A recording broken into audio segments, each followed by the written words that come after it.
Welcome back to my office class. Today we're going to cover chapter 10, and that has to do with real assent. Whether the agreement was really agreed to, whether the agreement was valid, whether the person that accepted the offer was actually agreeing to it. And so we're at the beginning stage of whether a contract is valid or not.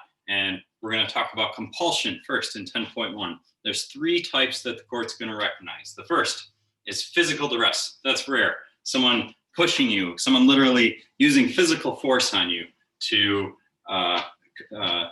perform a contract. So it's rare. Obviously, you're just a robot at that point, and that contract would be void if someone's physically forcing you into doing something. Duress by threat.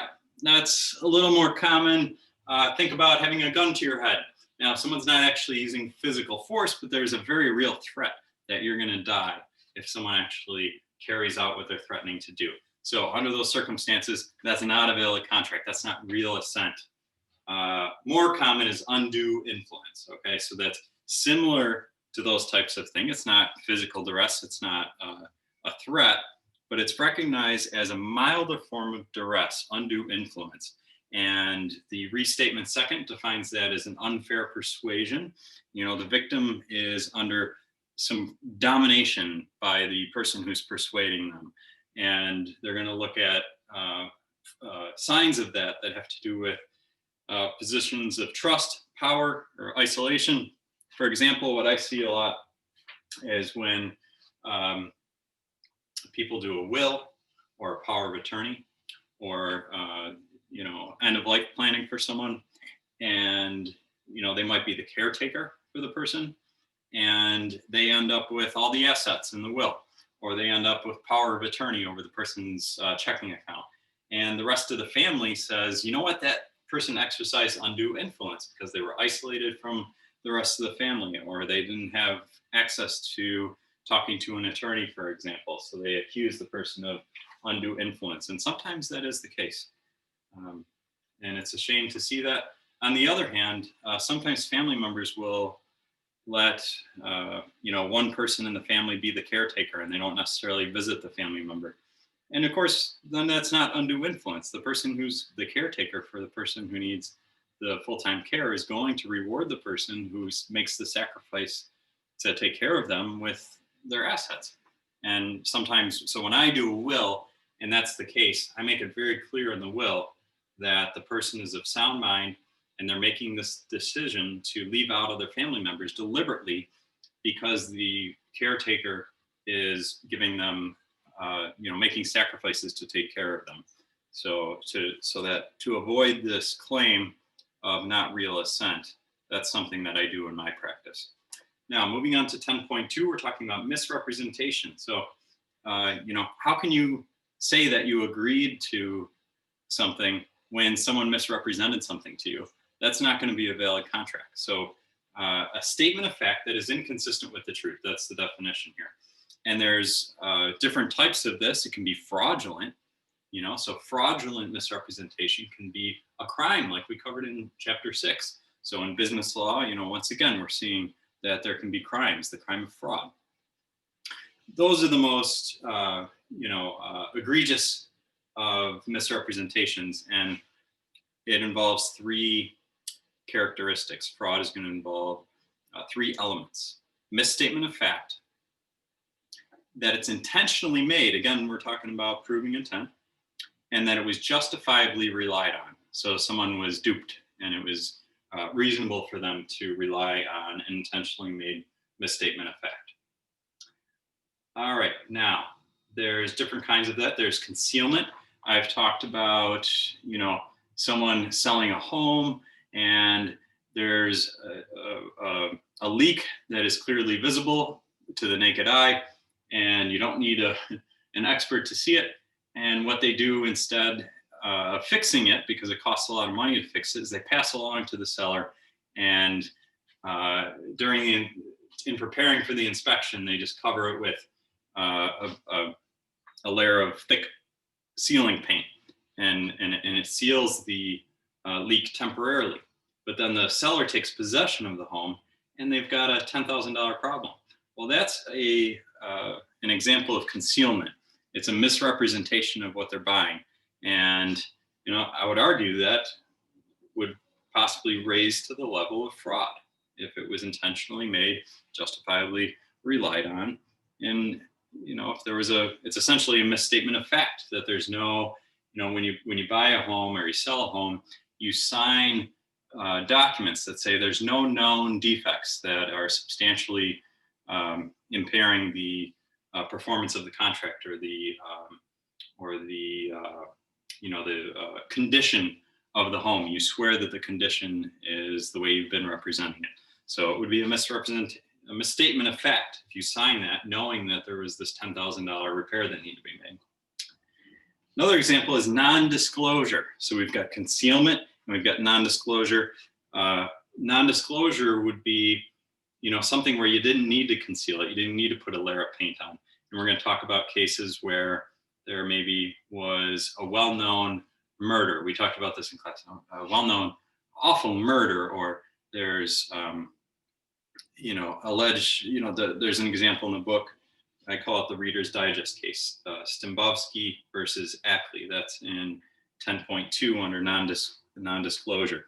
And in that case, she had a home that, people believed was haunted and had ghosts.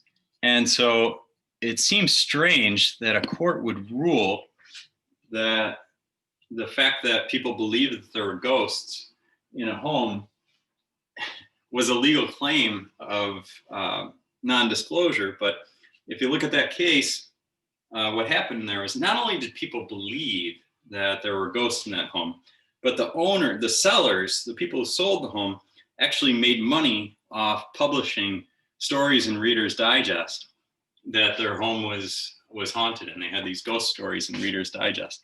So the court basically said, you can't have it both ways. You can't say on one hand and make money off the fact that there's ghosts believed to be in this home, and then sell the home to people and not disclose that you believe the house is haunted. So odd case, good example of non-disclosure, because all the other things that you're not disclosing are, if the court is going to enforce the belief in ghosts, just imagine what other things they think are going to be relevant if you're hiding when you're selling a house or you're selling a business.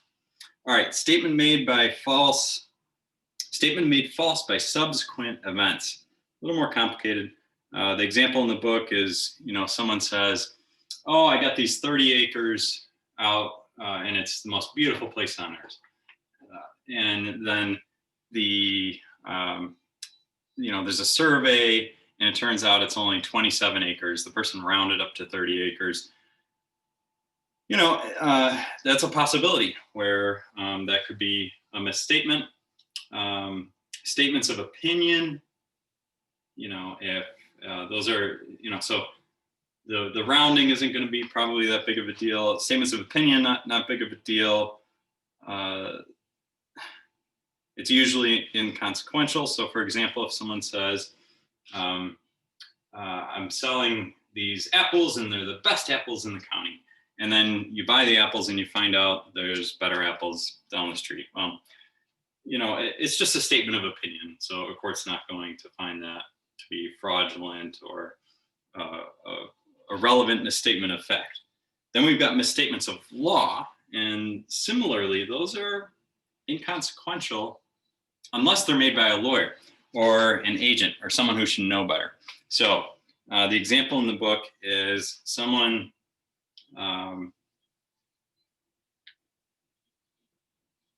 says that, you could build, this is a beautiful property and you could build a nice 5-story apartment building here.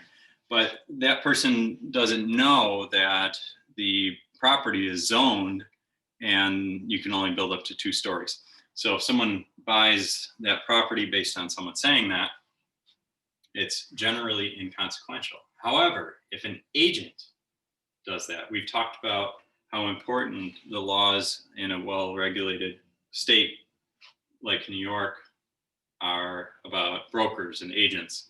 And in that case, if you rely on that person's statement, you can get out of a contract because that person should have known better. Or if the person said, yeah, you can build a 10-story building there. Call my attorney. And the attorney says, yeah, you can build a 10-story building. Well, then you can get out of the contract because you relied on someone who should know better. But if someone just says something and it's a misstatement of law and they're trying to sell property and they don't know any better, then be careful because you're not going to be able to get out of that contract. There's real assent there. Assertions of intention. So usually not facts, depends on if known when stated or whether it's harmful to the victim. So for example, a promise to build a home. Okay, promise to build a home. So someone sells their property to someone who promises to build a home. You know, they sell maybe a property next door to them, and they don't mind having a neighbor who has a home next door, but instead they build a noisy factory. And if that was their actual intent, then they could be sued. You know, that was a lie, basically, that they were saying they were going to build a home and they actually intended on building a factory. There's probably a trail of evidence about that. You know, if someone was planning on building a factory, that before they bought the land, they probably had some other transactions that related to building that factory, starting that business up, or continuing that business. And you can probably prove that. On the other hand, let me give you an example of where it wouldn't be actionable. And that is, let's say someone sells an adjacent lot of property to their house, and there's an old barn there. And the new buyers say, you know, we'd really like to keep that barn. It's a beautiful old replica of Americana, and we want to keep it. And then they hire a structural engineer, and that person says, you know, an expert, and that person says, well, you know, it's going to cost you about $400,000 to keep that barn up beyond 10 years. And if you don't do the repairs, it's just going to gradually fall apart, and it's going to be a blight on your property. Well, maybe they didn't bargain for spending almost $500,000 to repair that barn. So even though their intent was to keep the barn up, you know, they're not going to be on the hook for repairing that barn, even though they said that. That's not going to be an enforceable contract with the neighbor who sold them the property. All right, then we've got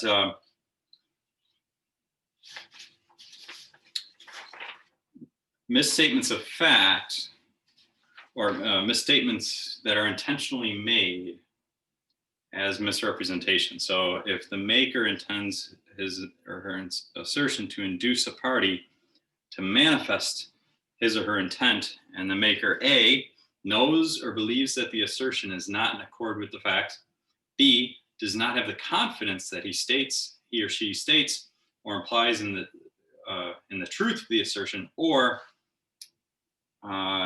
they know that they do not have the basis that they state or imply for the assertion. So those are the three elements in the restatement second for an intentionally made misrepresentation.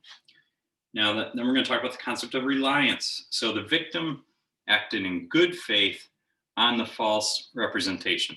And that must be an important factor in the induced agreement. So reliance is something you got to consider when you're looking at a case or considering your case with misrepresentation. Now then there's non-fraudulent types of misrepresentation, and they still may be grounds for relief. You know, they're not fraud, but you still might be able to claim damages in a contract suit. So we've got negligent misrepresentation. For example, carelessness, assuming, let's say a broker says, oh yeah, this is a nice quiet neighborhood, but it turns out there's a kennel for hounds.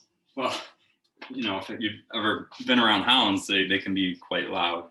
So, you know, that could be just negligence, but a broker really should, before making that statement, check on that. And that could be an actionable claim if it's, a fundamental consideration of the buyer in a case like that. Misstatement of fact, and the intent is irrelevant if the person who assented allegedly to the contract relied on a misstatement of fact. Okay, so it wasn't fraud, but the person relied on the other person's misstatement of fact. Now it has to be material. It has to be something important. So if someone said, the example in the book is they bought a house because they thought the house was built in 1922 and they really like the year 1922. And in actuality, the house was built in 1923. Well, not a big deal. Probably not going to be able to convince a judge that that's a reasonable way to get out of a contract. There's exceptions to all kinds of things. Every case is different, but that's the example in the book. All right. Justifiable reliance. It must be material. Innocent misrepresentation. So, someone selling a property thinks that the land had irrigation rights. That's the example in the book. And if the person just thought that and it was an innocent misrepresentation, that's not quite fraudulent, but someone might still have a cause of action to challenge the assent of the agreement and maybe get damages or reverse a contract. All right, remedies we're going to cover in chapter 16, so I'm not going to get too into that right now. Yeah, so that we'll if we get to that in chapter 16, it might be on the final, but I'm not going to go into that right now. All right, mistakes. The restatement second defines that as a belief about a fact that is not in accord with the truth. Sounds like common sense about that.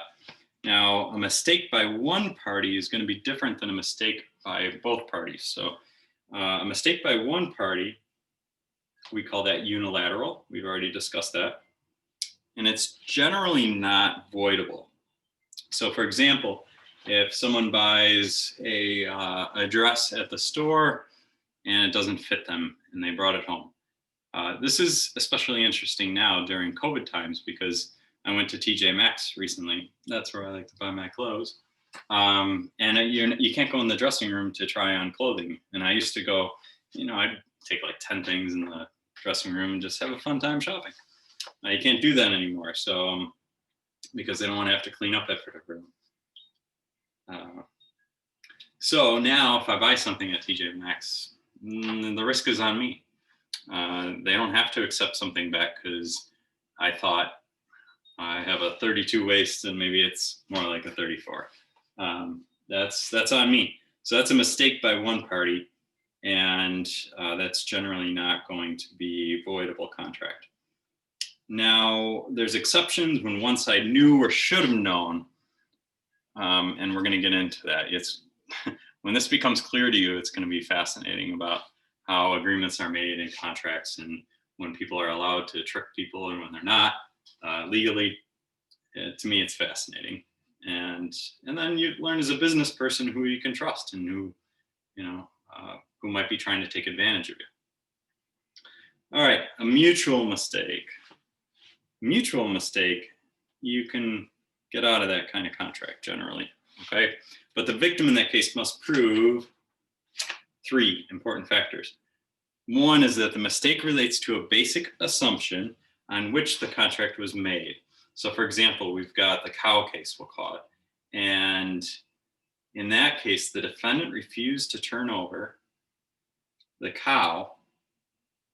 It was believed to be a sterile cow, so a female that couldn't reproduce. And a female that can't reproduce is much less valuable than a female cow. Well, is that redundant? Well, a female cow that can reproduce, okay? So a female cow that can reproduce is worth a certain amount market value. And I grew up in Buffalo in the city. I don't know what cows, I don't know about cows. Don't know very much about them. But, a case like that, what happened in that case is the cow ended up getting pregnant before the seller had to give it to the buyer. And both parties thought it was a sterile cow. But it turned out that it became pregnant, and the court ruled that they did not have to sell the cow that turned out not to be sterile to the buyer when it was discovered that they both were mistaken. So they both had a meeting of the minds that they're buying a sterile cow. and miraculously, the cow became pregnant, which is great for one party or the other. But it was a mutual mistake, and the cow hadn't been delivered yet. So when they both make a mistake, the contract's invalid. And if the cow became pregnant after it was sold, after it was delivered, the buyer would have received the benefit of that. I don't think a court would make someone return it. They would say a miracle is to the benefit of the person possessing the cow. So that's a real case. I forget the name of the cow, but I'm sure if you Google it, you can find it. God, the name of the cow is on the tip of my tongue. I think it begins with an A. Anyways, all right. B, the mistake has a material effect on the agreed exchange of performances. So basically, they don't want an unagreed windfall. They don't want someone being unjustly benefited by a windfall, like winning the lottery. When we're trying to enforce meetings of the mind, contracts are a meeting of the mind. I'm going to keep drawing you back to that idea because I think it helps you understand what contracts are. Lastly, the party seeking the relief does not bear the risk of the mistake. Okay, so we talk about the risks associated with everything, and the law basically comes down to limiting risks. That's what I'm always doing for my clients. And the last element here is the party seeking relief doesn't bear the risk of the mistake. All right, capacity. Moving on to capacity. This is real important because you got to be careful when you're doing business that you don't make contracts with people who can't make contracts. They don't have the capacity to make contracts. And, you don't want to take advantage of people. You don't want to be accused of that. And some of the common examples are, so let's start with minors and infants, because we all been there. We all been under 18, and you can't make contracts when you're under 18. There's exceptions to that, though. So start with necessities. So for example, food, medicine, clothing, or shelter. If you're a business person and you're providing any of those things, your contract's going to be enforceable. And that's public policy. Just think about it. We want to be able to make contracts regarding the basic necessities, and pretty much anyone can understand. I'm hungry, I need to eat. I'm sick, I need medicine. I'm cold, I need clothing, or I need shelter. Those are basic things that people can bargain for, even though they're underage or lack some other capacity. But when it comes to doing business, you don't want to be doing contracts with people who don't have the capacity under the law to consent. So the next one is non-voidable contracts. For example, insurance, education, or medical care, bonding agreements, stocks, or bank accounts. We want people, and just like those necessities we talked about earlier, we want to be able to engage people, even though they're under 18. We want them to be able to open a bank account or own stocks if they can afford it. Get insurance. We all need insurance. And education. Of course, we want to educate people and give them medical care. All right, misrepresentation of age. There's the two different kinds. There's assumption versus assertion. So if you assume that someone's over age, well then, you're liable for that assumption. If someone gives you a fake ID, on the other hand, then, that's a different story when it comes to contracts. You're not going to have you're not going to be on the hook if someone gives you a fake ID. On the other hand, when it comes to criminal law, I told you to be careful with that. So it's a different law in civil and in criminal. And if someone gives you a fake ID and you're working at a restaurant and you look at the fake ID and you say, well, okay. Even if the person looks like they're over 21 and you sold them a beverage in New York State, an adult beverage, it's a different law. That's criminal law, it's strict liability. Same thing with sex offenses. If someone gives you a fake ID, that's not technically a defense to a sex crime. So keep that in mind. But when it comes to contracts, there's a difference there. If you assume someone's under the age of capacity, under the age of consent, under the age of majority, being able to make a contract, that's on you. If they give you a fake ID, it's a different story in civil. You probably have a defense there. All right, ratification after a reasonable time of reaching majority age. That's where someone makes an agreement while they're under the age of the majority. They can't consent at that point, but then they reach, they turn 18 and they keep, for example, if someone signed up for a service and they were under the age of consent, that's a voidable contract. I talked about getting 10 CDs for a penny. That's a voidable contract if someone's underage and you can get out of that. It's voidable. But if then they stay in the club and they turn 18, it's not a voidable contract anymore. That contract is considered ratified. Okay. Duty to return consideration received, and that's good or value. So that's sort of the remedy there.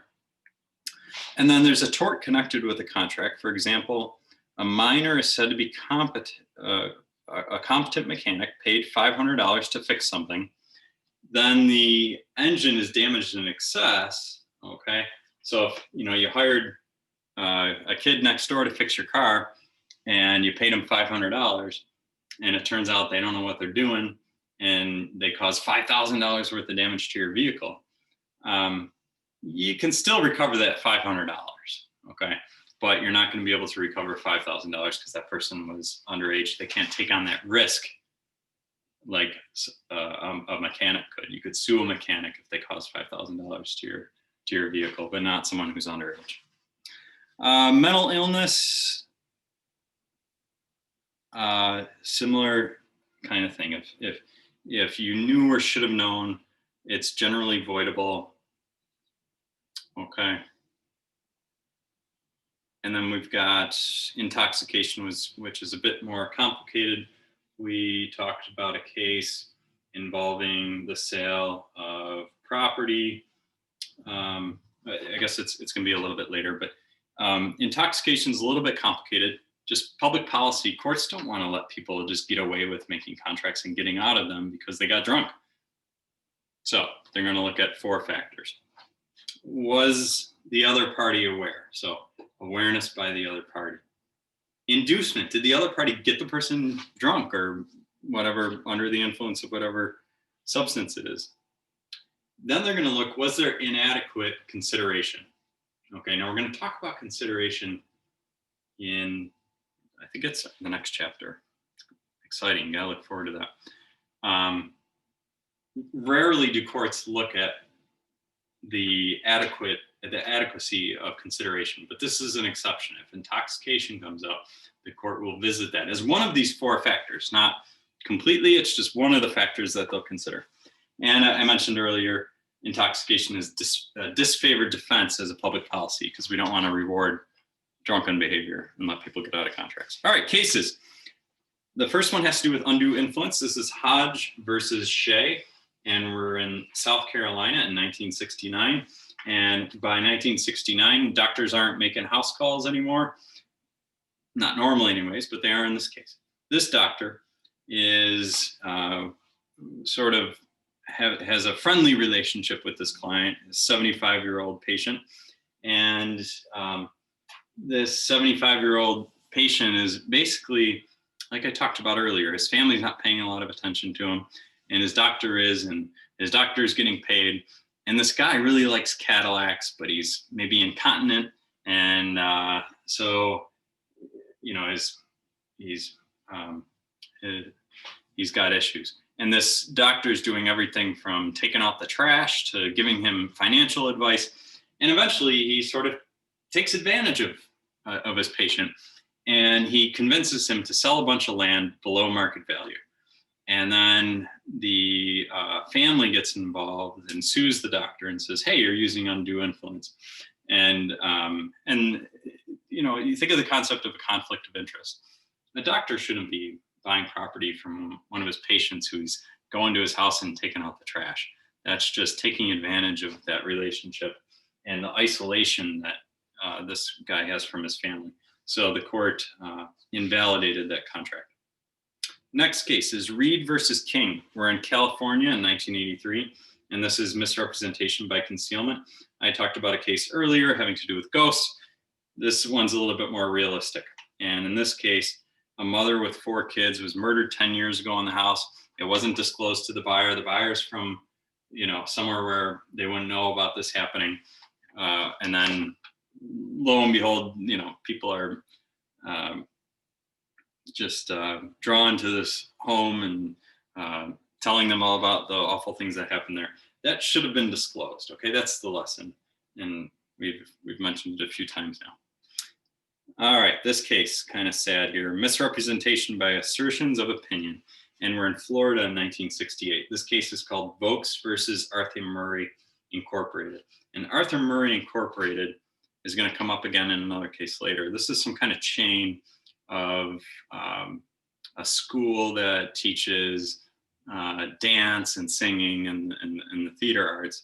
And in this case, the Arthur Murray school in Florida took advantage of Miss Vokes. Okay, so she's a 51-year-old widow at the time, and she's looking for some way to get purpose in her life again.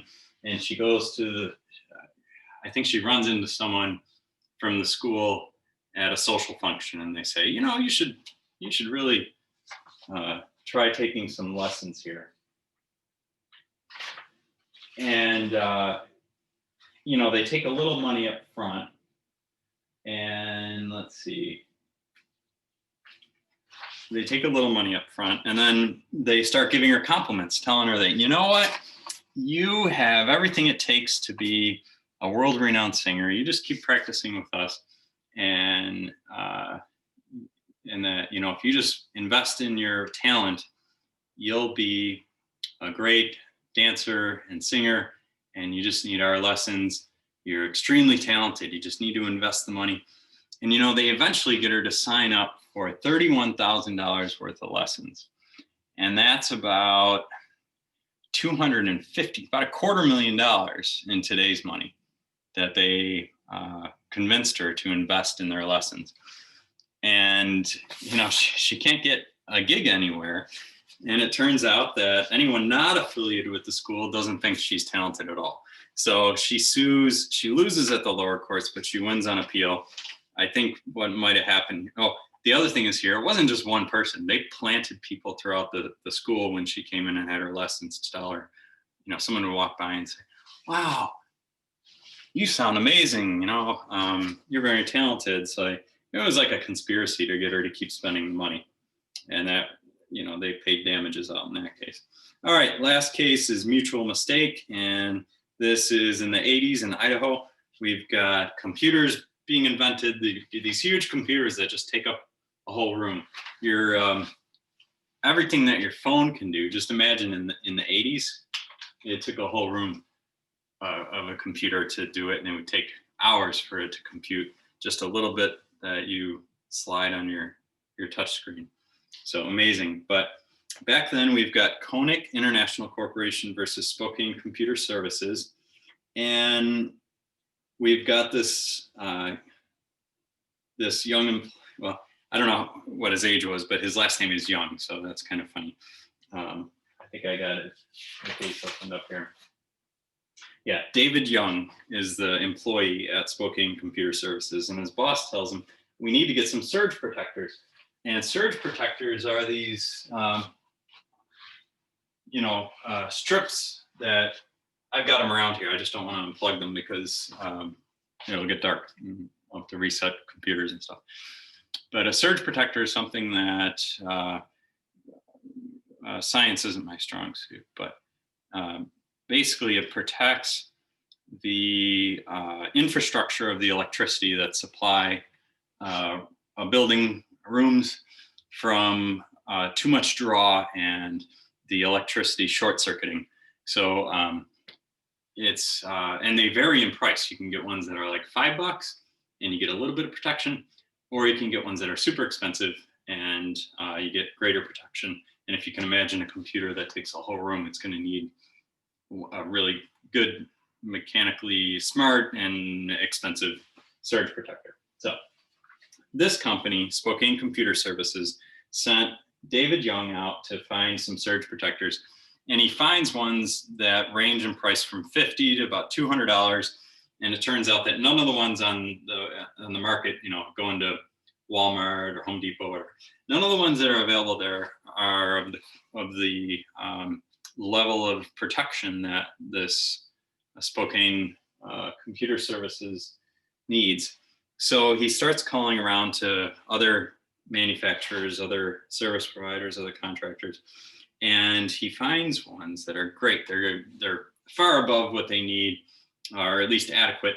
And he asks for a price, and over the phone, the manufacturer says $56.20 each, and he says, "Oh, that's great. That's about as cheap as I could find at Walmart. Let's get that." And so his boss processes the paperwork, and it's $56.20. David Young certainly they trust him enough to spend that kind of money, and he contracts for the company to come in and install this surge protector. Well, his boss is on vacation and doesn't realize that, it's a little strange that they need to send installation for these surge protectors that are $56.20, he believes. And he comes back to the office, the boss comes back, and David Young's very impressed that he's got this industrial level surge protector.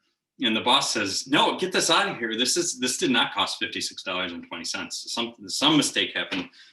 Call the company, tell them we can't use their surge protector."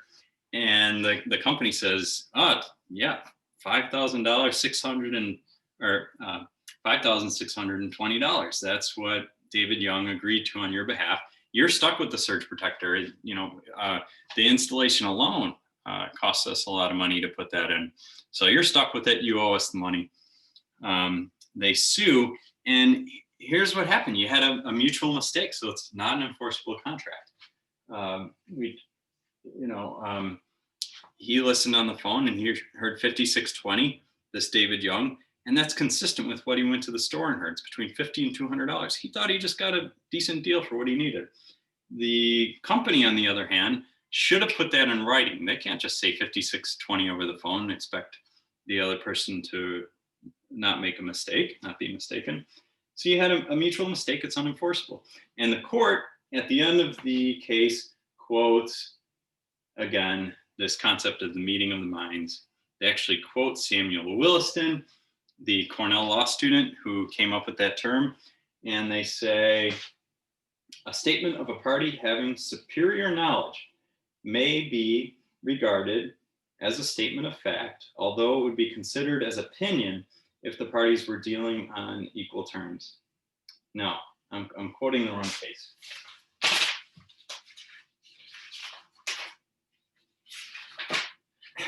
Okay, Samuel Williston, the court quotes him here. Another authority, Williston, discussing situations where a mistake will prevent formation of a contract, agrees that where a phrase of contract is reasonably capable of different interpretation, there is no contract. So, mutual mistake, no contract, no meeting of the minds. Williston's back and quoted in this last case. All right, that's the end of the chapter. And thank you for joining me. We'll see you for the next one.